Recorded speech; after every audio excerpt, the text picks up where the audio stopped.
Hello friends, welcome to quick revision point. My name is Raksha Srivastava.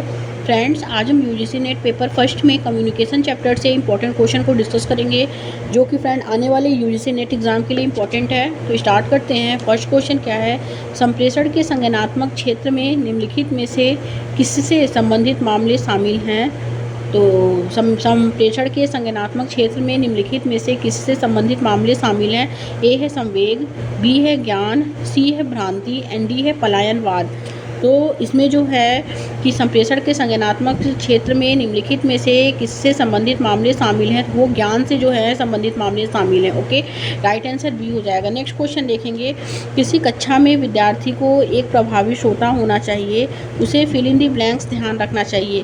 तो किस चीज़ का उसे ध्यान रखना चाहिए? तो फर्स्ट है इसमें अध्यापक के शक्ल का, तो ये गलत है। सेकंड क्या है? साथियों का, ये भी गलत है।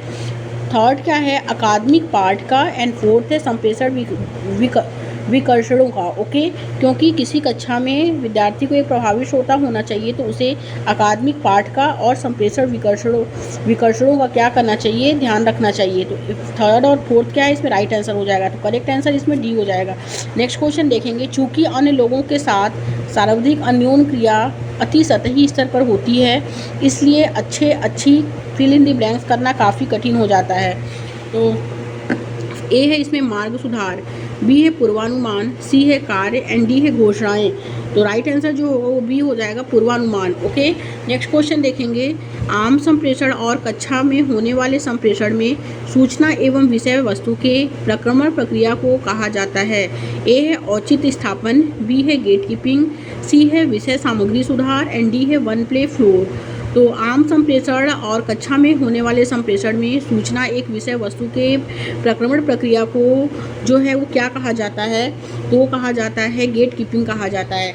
ओके, गेट कीपिंग क्या होता है? गेट कीपिंग जो होता है फ्रेंड्स, वो होता है कि एक सूचना नियंत्रण की प्रक्रिया है गेट कीपिंग, और जो चयन, जोड़ना, रोकना, प्रदर्शित करना, चैनल करना, आकार देना, हेरफेर करना, दोहराना, एकीकृत करना, अवहेलना करना और हटाने द्वारा क्या है, यह सुनिश्चित करता है कि दर्शक क्या देखता है। जन सूचना के नियंत्रण में मास मीडिया संस्थान जो है वो प्रमुख भूमिका निभाते हैं। ओके, तो राइट आंसर जो होगा इसमें वो हो जाएगा B, gatekeeping. Next question देखेंगे। अभिकथन ए है कि प्रतिरोध के साथ कोई संस्कृतिकरण घटित नहीं होता है। तो ये क्या है? ये गलत है कि प्रतिरोध के साथ क्या है, कोई संस्कृतिकरण घटित नहीं होता है। तो ये गलत है। और तर्क आर कहता है कि लोगों के अपने मूल्य और स्वहित होते हैं जो संप्रेषित संवाद को परिशोधित करते हैं। तो ये करेक्ट है। ओके, तो ए गलत है और आर क्या है? सही है। तो राइट आंसर जो होगा वो डी हो जाएगा। नेक्स्ट क्वेश्चन देखेंगे। कक्षा शिक्षण के संदर्भ में मुस्कान या भृक्ति तनाव का उपयोग जब अवाचिक संकेत के रूप में किया जाता है, तो इससे निम्नलिखित में से कौन सा मूलभूत प्रकार जो होता है वो संपन्न होता है? तो इसमें ए है शाब्दिक संकेत कार्य का विरोधाभास, बी है शाब्दिक संकेत कार्य का नियमन, सी है प्रकार प्रतिस्थापन एंड डी है प्रकार परिपूरक। तो करेक्ट आंसर जो होगा वो सी हो जाएगा, प्रकार प्रतिस्थापन। नेक्स्ट क्वेश्चन देखेंगे।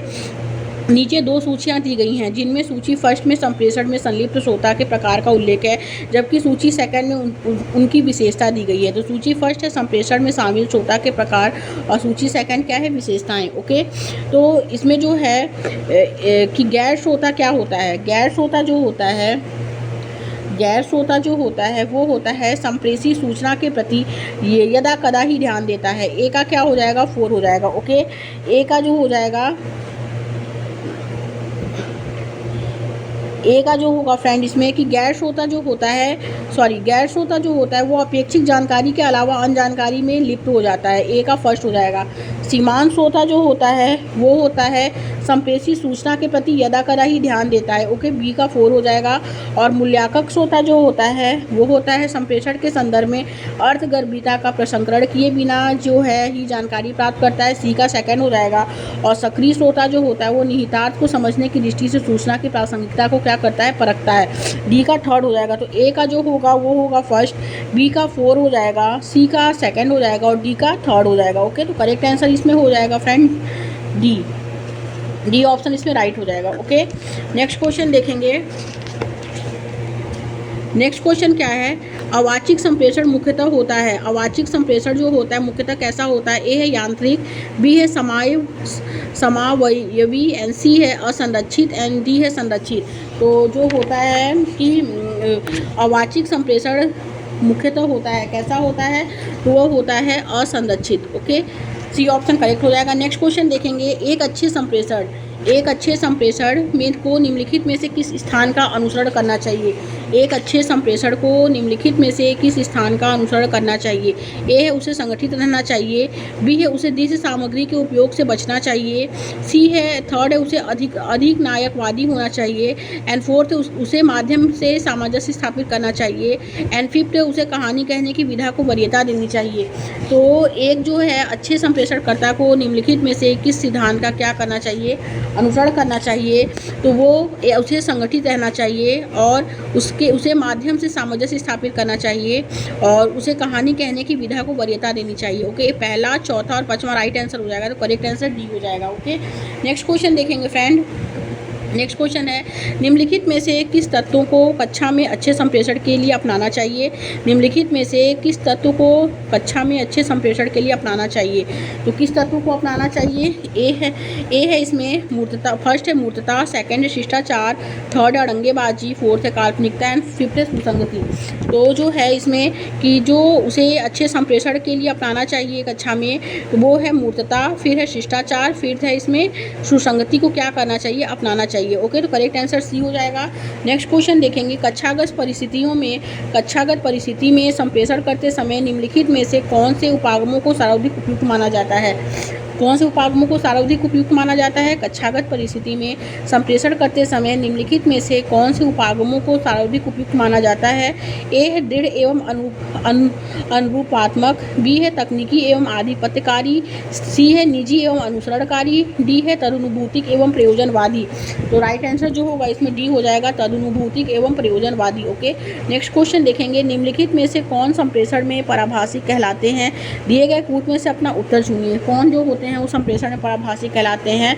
तो फर्स्ट है इसमें ध्वनि का उतार चढ़ाव, फिर है इसमें आंतरिक शोर, ये गलत, थर्ड है बाह्य शोर, ये भी गलत, फोर्थ विरामों का उपयोग, तो ये करेक्ट है, फिफ्थ है वाणी दर और प्रबलता, ये करेक्ट है। तो पहला, चौथा और पांचवा राइट आंसर हो जाएगा, तो करेक्ट आंसर डी हो जाएगा। नेक्स्ट क्वेश्चन देखेंगे, कक्षागत अनुदेशन के अंतर्गत संप्रेषण की प्रभावकारिता को निम्नलिखित में से कौन महत्वपूर्ण पहलू से प्रभावित करेगा? तो इसमें जो है ए है शिक्षक का विषय संबंधी ज्ञान, सेकंड है शिक्षक की अकादमिक बुद्धिमत्ता और व्यक्तित्व संबंधी विशेषताएं, थर्ड है इसमें शिक्षक कार्य की क्रियान्विति के समय शिक्षा द्वारा वरीयता दी गई शैली, एंड डी है प्रस्तुतिकरण के समय शिक्षक द्वारा प्रयुक्त शिक्षण उपकरण। तो करेक्ट आंसर जो होगा इसमें वो सी हो जाएगा कि शिक्षण कार्य की क्रियान्विति के समय शिक्षक द्वारा वरीयता दी गई शैली, सी ऑप्शन करेक्ट हो जाएगा। नेक्स्ट क्वेश्चन देखेंगे, एक शिक्षक विद्यार्थियों के 6 समूहों के गठन का निर्णय करता है और परिचर्चा एवं प्रतिवेदन के लिए प्रत्येक समूह को एक उप विषय सौंपता है। इस बारे में किस प्रकार का संप्रेषण जो है वो प्रतिमान उसकी रणनीति का उत्कृष्ट ढंग से वर्णन करता है? तो जो है वो है इसमें ए है रैखिक प्रतिमान, बी है क्षैतिज प्रतिमान, सी है अंतःक्रियात्मक प्रतिमान, एंड डी है क्रियान्वित परक प्रतिमान। तो राइट आंसर डी हो जाएगा, क्रियान्वित परक जो प्रतिमान होते हैं वे जो होते हैं इस संप्रेषण में उसकी रणनीति के उसके ढंग से उसका वर्णन करते हैं कि एक शिक्षक जब विद्यार्थी के 6 समूहों के गठन का जो है वो निर्णय करता है और परिचर्चा एवं प्रतिवेदन के लिए प्रत्येक समूह को एक उप विषय सौंपता है, तो इस बारे में किस प्रकार का संप्रेषण प्रतिमान उसकी रणनीति का उत्कृष्ट ढंग से वर्णन करता है? तो वो है क्रियान्वित परक प्रतिमान। ओके, राइट आंसर इसमें डी हो जाएगा फ्रेंड्स। नेक्स्ट क्वेश्चन देखेंगे, प्रभावी आग्रही संप्रेषण जो लिखित या वाचिका रूप में हो के लिए प्रभावी निर्धारक निम्नलिखित में से कौन सा है? कौन सा है इसमें? फर्स्ट है इसमें तुम संदेश वाला, बी है हम संदेश वाला, सी है वे संदेश वाला, डी है मैं संदेश वाला। राइट आंसर डी हो जाएगा, मैं संदेश वाला। नेक्स्ट क्वेश्चन देखेंगे, निम्नांकित में से कौन सा अनुक्रम शिक्षक और विद्यार्थियों के बीच उद्ग्रह संप्रेषण प्रतिमान को सही रूप से क्या करता है? प्रदर्शित करता है। निम्नांकित में से कौन सा जो अनुक्रम है वो शिक्षक और विद्यार्थियों के बीच उद्ग्रह वर्टिकल संप्रेषण प्रतिमान को सही रूप से प्रदर्शित करता है? ए है कूट संकेतन, संदेश और चैनल, बी है चैनल, संदेश, संकेत और कूट संकेतन, सी है संदेश, चैनल, संकेत और कूट संकेतन, एंड डी है है संकेत, संदेश, कूट संकेतन और चैनल। तो राइट आंसर जो होगा उसमें ए हो जाएगा कि कूट संकेतन, फिर संकेत, फिर संदेश, फिर channel. Okay, correct answer A हो जाएगा। नेक्स्ट क्वेश्चन देखेंगे। एक विश्वविद्यालय शिक्षक अपनी कक्षा में बहुत प्रभावी वर्णनात्मक प्रस्तुति करता है या करती है। विद्यार्थियों पर इसके प्रभाव के बारे में चिंता किए बगैर यह निम्नलिखित में से किसका उदाहरण है? ए है उद्रग संप्रेषण प्रतिमान, बी है अंतःक्रियात्मक संप्रेषण प्रतिमान, सी है क्रियांति परक संप्रेषण प्रतिमान एंड डी है सत्तात्मक संप्रेषण प्रतिमान। तो करेक्ट आंसर जो होगा इसमें वो ए हो जाएगा, उद्ग्रग संप्रेषण प्रतिमान। ए ऑप्शन राइट हो जाएगा। नेक्स्ट क्वेश्चन देखेंगे। नीचे दो सूचियां दी गई हैं। सूची फर्स्ट में इंद्रिय संवेदी प्रकारता जो है वो निर्दिष्ट है, जबकि सूची सेकंड में उसके अनुरूप संभाषिक संप्रेषण का वर्णन है। दोनों सूचियों को सुमेलित करें और उपयुक्त कूट का चयन करते हुए अपना उत्तर दें। ओके, तो इसमें जो है ए है दृश्य प्रकारता। दृश्य प्रकारता जो होता है वो यह मुझे सही लगता है। तो ए का जो होगा इसमें वो 4 हो जाएगा। ओके, ए का क्या होगा इसमें 4 होगा, ए का 4 हो जाएगा फ्रेंड्स। और स्वर्णकारिता जो होता है वो होता है बी का 5 हो जाएगा कि मुझे सुनने में यह ठीक लगता है। दृश्य प्रकारता मुझे सही लगता है। स्वरण प्रकारता जो होता है वो मुझे सुनने में यह जो है ठीक लगता है। ओके, और स्पर्श प्रकारता क्या होता है? स्पर्श प्रकारता जो होता है मैं समस्या पर अपनी उंगली नहीं रख सकता। ओके, स्पर्श मतलब सी का मतलब सेकंड हो जाएगा। और घ्राण प्रकर्ता जो होता है, घ्राण प्रकर्ता क्या होता है?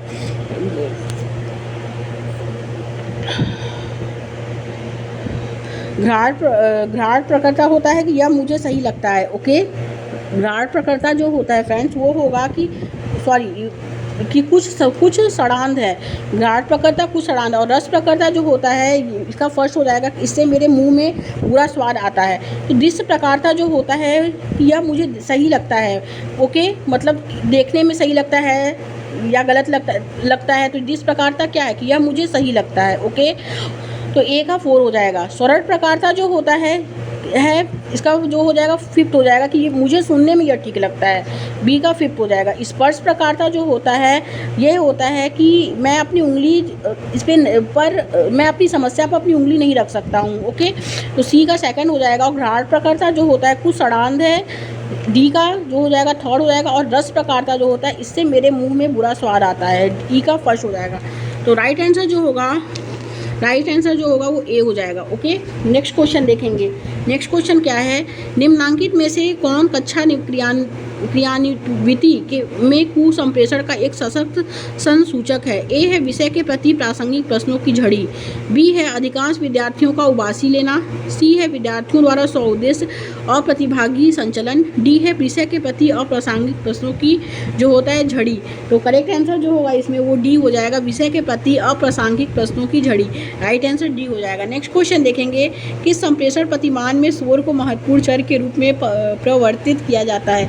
किस संप्रेषण प्रतिमान में स्वर को महत्वपूर्ण चर के रूप में क्या है प्रवर्तित किया जाता है? तो इसमें ए है इसमें संप्रेषण का उद्ग्रह प्रतिमान, बी है संप्रेषण का प्रतिभागिता परक प्रतिमान, सी है संप्रेषण का क्रियांति परक प्रतिमान एंड डी है संप्रेषण का आग्रही प्रतिमान। तो राइट आंसर जो होगा वो ए हो जाएगा, संप्रेषण का उद्ग्रह प्रतिमान। ओके, नेक्स्ट क्वेश्चन देखेंगे। मौखिक संप्रेषण में शब्द निम्नलिखित में से किसका कार्य करते हैं?